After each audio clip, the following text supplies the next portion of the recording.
Hey there, welcome to the REI Conversion Podcast, where each episode we discuss strategies and digital tools to help you launch, automate, and scale your real estate investing business. Learn how to run your investing business remotely, find out ways to automate your business to better utilize your time, and learn what other successful investors are implementing so you can get to the next step closer to your investing goals. And I'm your host and founder of REI Conversion, Jessey Kwong. Hey, how's it going? It's Jessey here of the REI Conversion Podcast. I have a special guest today. His name is Matt Carozza. He is one of our users here at REI Pebble. And today I wanted to pull him in to do our first episode on what I'm calling odd props, challenging and difficult properties that other land investors are dealing with. Typically, we talk about wins and success stories, but I love to sort of bring in the realism and a lot of the challenges that don't ever get a lot of shine as to what it's like to be working with a difficult property and what others have to deal with as well. Sometimes we feel really alone, but it's always interesting to see and listen to others and be able to relate to others. I think there are a lot of nuggets and gems that you can take away from discussions like this. But before we get started here, this podcast is brought to you by REI Conversion. If you are looking for a system to help you streamline or simplify your land investing business, build processes so you can scale your land investing business, look no further than REI Pebble. REI Pebble is a platform to help you set the foundations in order to be able to scale up down the road. Now, that can mean helping you buying back time or growing your business to a scale that you want to get it to. The features and the system are built to help you scale your system. In fact, I want to take a few seconds here to talk to you about a feature that not many think about in order to build processes, and that's to do with your mailing. Now, typically with mailing, we send out a few thousand mailings per month. And what that can look like with your process is 1 week we're sending out all our mailing. The next couple weeks, all we're trying to do is catch all the leads. Now we get excited about a couple leads that have come back, and all the other leads that constantly come in after that, we disregard because we're just so busy working on those few leads. So your leads come up in a spike, and all we're doing afterwards is focused on the leads. Now the problem with that is you lose the consistency in your business flow and operations. Without consistency, there's no predictability. With predictability, there is no processes. And that's why we've built in a drip function with your mailing. In fact, let's have a look at my screen here. All right, for those of you just listening, I am showing a screen of my mailing campaign here inside of REI Pebble. You can see that I'm doing a mailing campaign here for about 1,700 properties. Now, I'm not going to send out mailing to 1,700 properties at one go. And at the same time, I'm not going to go back to my mailing house every single Friday and let them know I want to send the minimum amount, which is 500. I just don't have time for that. I want to set it and forget it and allow leads to consistently come in while I'm working on other parts of my business. And not to get inundated with too many leads, we're dripping this out. And you can see on my screen, what I've set up here is that I'm sending out 50 a day. This will take me under 2 months to get out the entire list, but this allows me to build in consistency and predictability in my lead flow.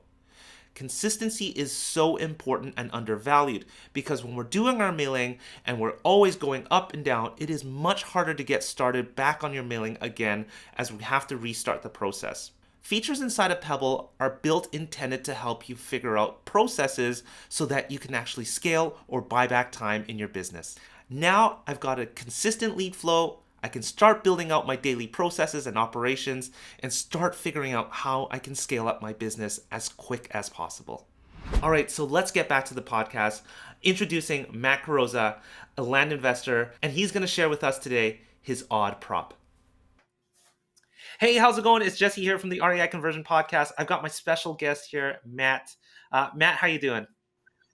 Doing good, Jessey. How are you? I am doing well. So Matt, I am trying to do a new mini series. I'm not sure where it's going to go, but I'm going to give it a shot anyways. Typically, I don't focus a lot on the land investing side, and I wanted to focus on what I'm calling odd props. So we're going to be talking about properties that have problems or are challenging to work with. And I posed a question inside of our Pebble group, inside of Slack, and Matt was gracious enough to reply along with a few others as well. And I wanted to bring Matt on to talk about his odd prop here today with us. But before we get to that, Matt, can you share a little bit about yourself and how you got started in land? Yeah, thanks so much, Jesse, for having me on and letting me chat and share my stories. So, I actually discovered land investing in early 2021. So, about a year ago, was listening to Bigger Pockets and came across Seth Williams and Ari Tipster. Kind of went down that rabbit hole as a lot of land investors have. Sure, yeah. And then I discovered Uncle Carl and Stas and their mastermind and kind of went down that hole and then discovered Damien Dupee through them. I was watching his content and he mentioned Pebble, so discovered you guys. And so it's just been a really cool process of watching different people in the space's content and learning, but also kind of networking along the way. And everyone just been super cool and super welcoming and Yeah. always willing to share information. Just those names you mentioned are really a lot for us to be thankful for as well.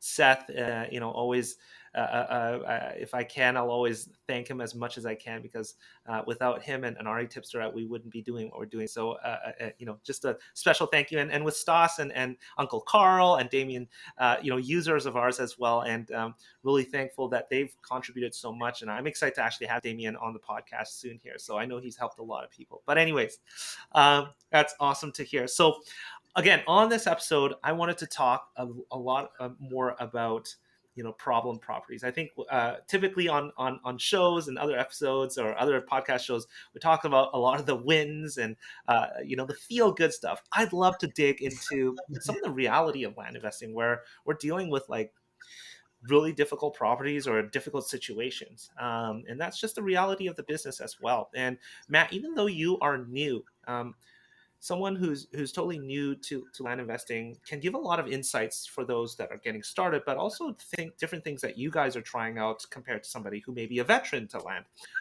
So Matt, I want you to tell us and explain to us what this situation is with the current problem property. Yeah, absolutely. So I started mailing to different counties, doing some postcards late last summer, and I was just trickling things out to random counties around me because I didn't know any better. And then I did Travis's group course and learned a lot in a really short amount of time. So I was like, okay, I got to do these mailers. I got to get them to counties that aren't near me because the data just doesn't support it.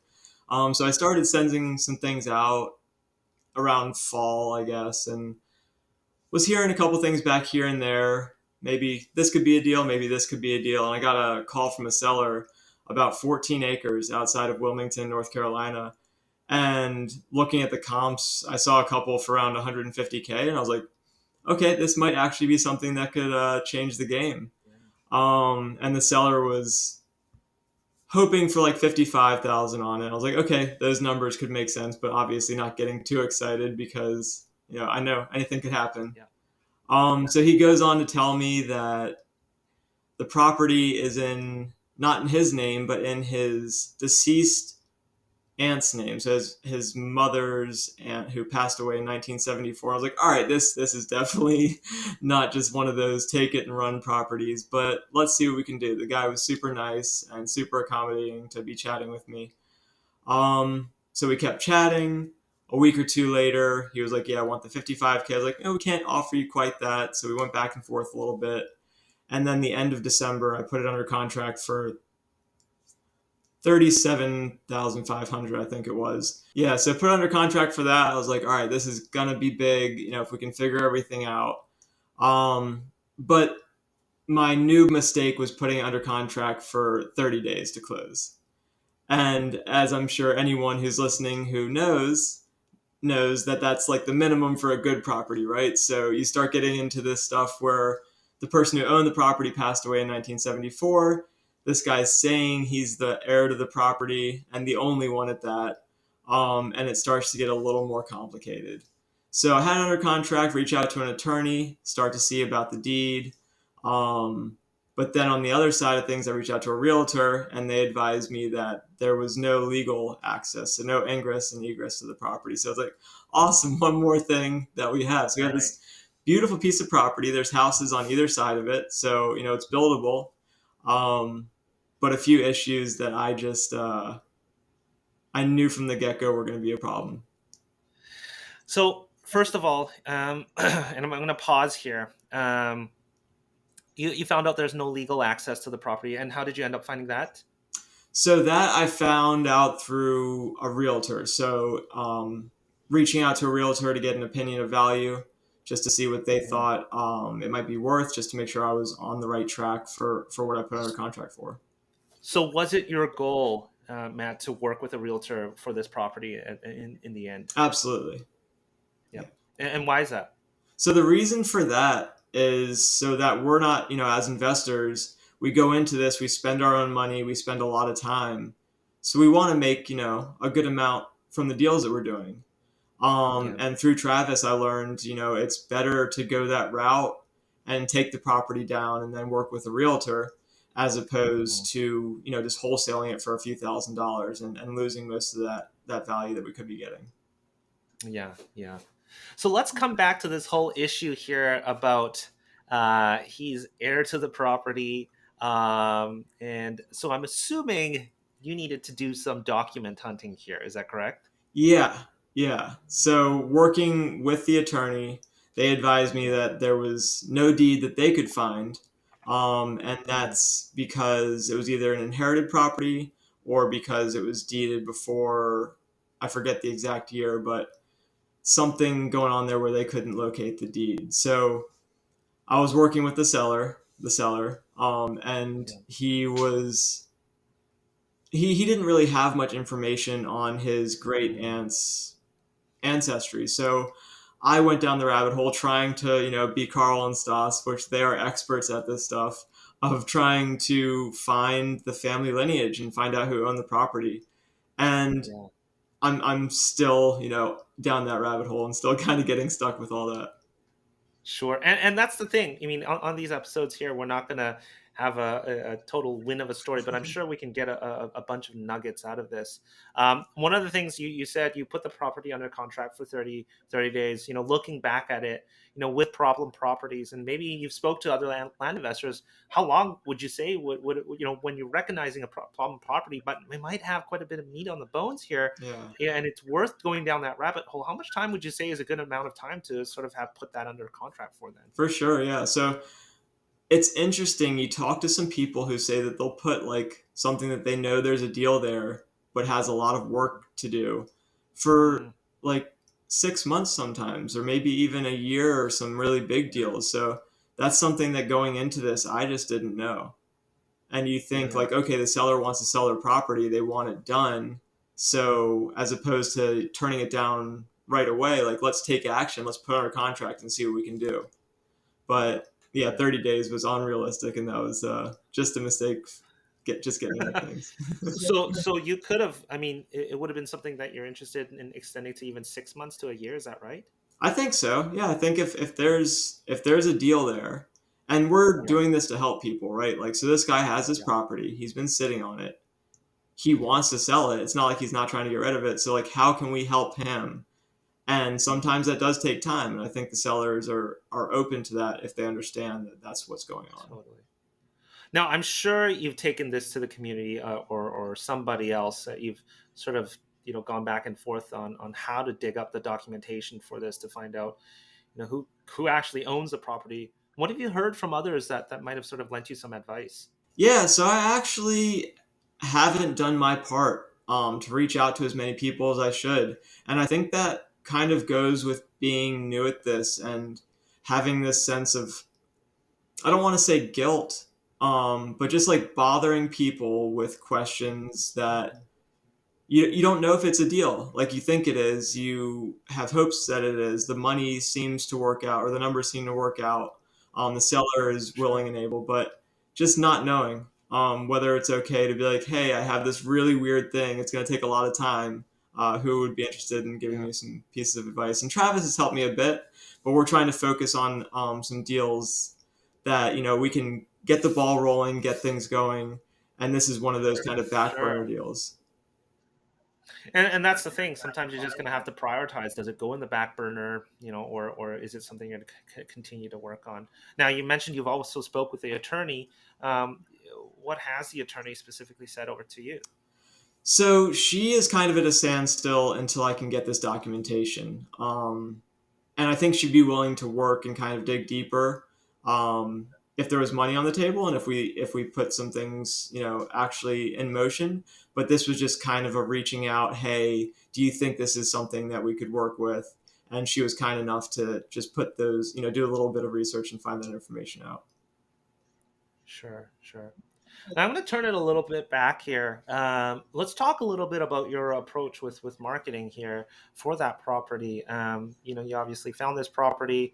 Um, what did you get out there? What kind of mailer did you get out there? And within that campaign, how much of a response did you get? Yeah, so I've been doing ranged offer postcards. Yeah, Yeah, they've been awesome. Like I think. I'm doing so. I'm doing so as well. I'm gonna be sharing my template soon here in the template library. So it's very ugly, but anyways, keep Oh going no, on. I'm excited for that. I'm looking forward to seeing what your template looks like. That's awesome. Yeah, I yeah, think it's really yeah, cool, to have multiple templates out there and be able to mix your marketing up and kind of do side by side, yeah, see what works better. So that'll be cool to see. But yeah, I was doing the one with the "Is this your property?" and the ranged offer yeah, postcard, and I sent yeah, that out to a few different counties. This specific campaign. Give me 1 second here just to pull that up. yeah, for sure. And Um, if you're interested, for those that are listening, and you just want to check out some of our templates, you can head over to our marketing site over at reaconversion.com/pebble and scroll down to the middle section. There's an area where you can see some of our sample mailings, or you can always get into a free access, free account inside of Pebble, and just even check out some of the templates we have in there. And periodically, we do add templates inside of there. Now, one thing before you share a little bit more, I am a huge fan of split testing and optimizing on your mailing. So what that means is, as entrepreneurs, we cannot be fed what to do. Just because somebody says this ranged offer works better, this blind offer works better, you never know until you try it. The landscape is constantly changing, different areas, different responses, different images, all sorts of different things. What you should be doing is split testing. So make sure when you're doing a mailing, and you can easily do this with inside of Pebble, a split test. But when you're doing a mailing to a county, make sure you're doing half of county with a certain letter, half another county, half of the county with another letter. Soon as you know which one performs better and you capture response rates inside of Pebble, you're then able to optimize on your mailing. So huge fan of that. But Matt, why don't you share a little bit more about your mailing? Sorry, I cut you off No, there. don't apologize. That's a great piece of advice, and I think something that a lot of people will get value from. And it's super important. That's something that I want to do more, and something I love about the space is how you can get so creative and do split testing and create your own template, or use what's out there and kind of tweak it a little bit. Yeah, So with absolutely. this campaign that we sent out, we got a little bit under a 1% response rate. Got you. And we closed on one deal that we ended up wholesaling, and then this one we're still working on. So some activity there. Yeah. Yeah, and for those of you guys, as Matt was talking about, he's doing a ranged offer. We have a ranged offer, what we call our classroom series that we did with Travis, and he really breaks down and about ranged offers and how to go about that. I'm going to include it in the show notes for those of you guys. If you head over to our podcast page and come find this episode here, you'll be able to find it in the show notes, or if you just head over to resources on the top menu, go to classroom series, you'll be able to find Travis's training on the ranged offer letters inside of there. So coming back to this problem prop here, Matt, it sounds like in the end, the outcome is the property is now on the back burner. Is that correct? Yeah, so I'm still talking to the seller every couple weeks, keeping him up to date on any progress I've made, who I've talked to, what's kind of going on with things, and he's been really, really understanding and really accommodating. But yeah, we're trying to get some home runs, trying to get some things in the pipeline that we can get in and out and make happen. But yeah, I don't want to give up on this because I love the seller. He's a great guy, and I think there's a deal there. Yeah, and you do mention, I did shoot you a message about that. But one of the things that you mentioned is he's also paying taxes on this, and it's coming to foreclosure. So is that going to happen soon? Is that playing a factor in sort of getting this rushed as well? So he is definitely tired of paying the taxes on it. He brought it out of foreclosure a couple years ago because it was a few days Mm. away, and he paid off the taxes and has been keeping it current. But yeah, he just doesn't want to be dealing with it anymore. So I think that is a pain point for him, and that's something we're trying to help him out with. So I want to summarize this, Matt. If somebody were to come across, or if you were able to document on this problem property that you had, what were some of the steps that you've taken um, so far that others could possibly follow as well? Absolutely.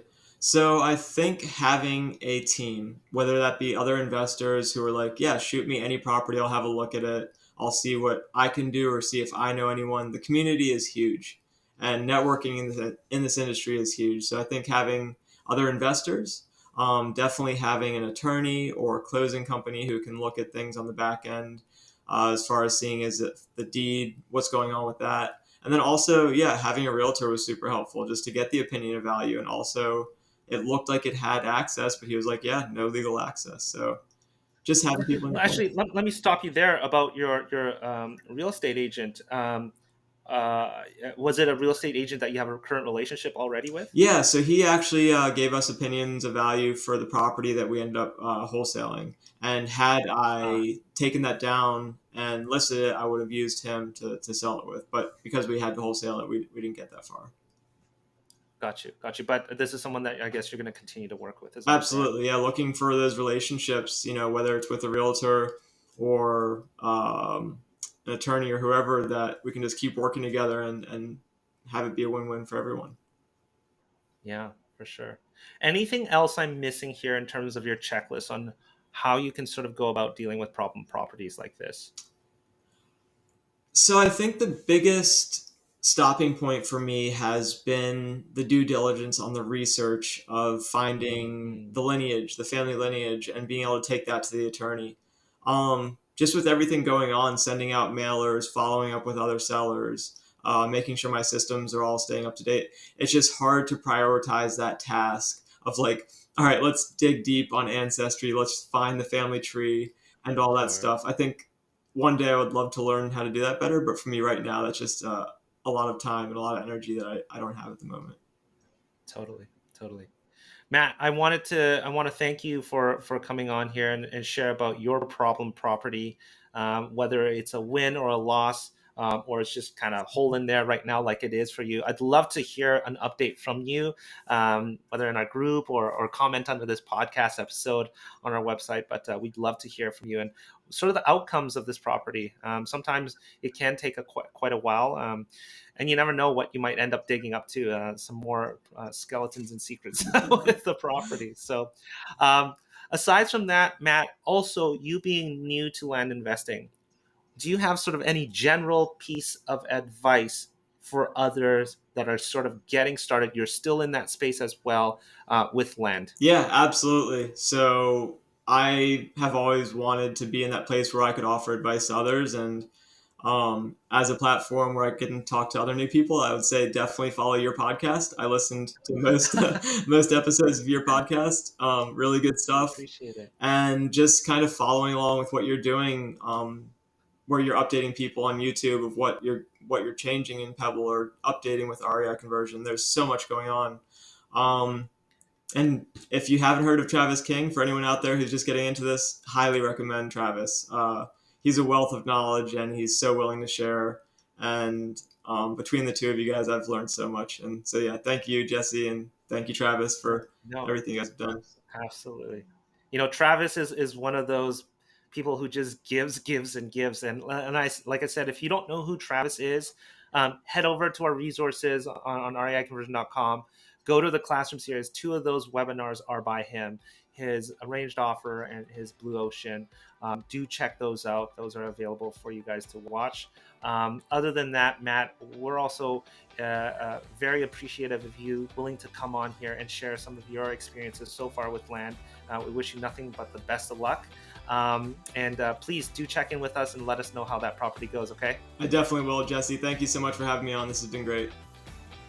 Before you stop this podcast or head to the next episode, I want to personally thank you for listening to this episode of the REI Conversion Podcast. If you found this helpful, we'd greatly appreciate an awesome review and rating on whichever platform you're listening to this on. And if you have 2 minutes and wanted to step it up even more and help others, feel free to share this in other Facebook groups or pages or any communities, giving others a heads up of the REI Conversion Podcast or this specific episode that may help them on their investing journey. Once again, thanks very much for listening, and catch you on our next episode.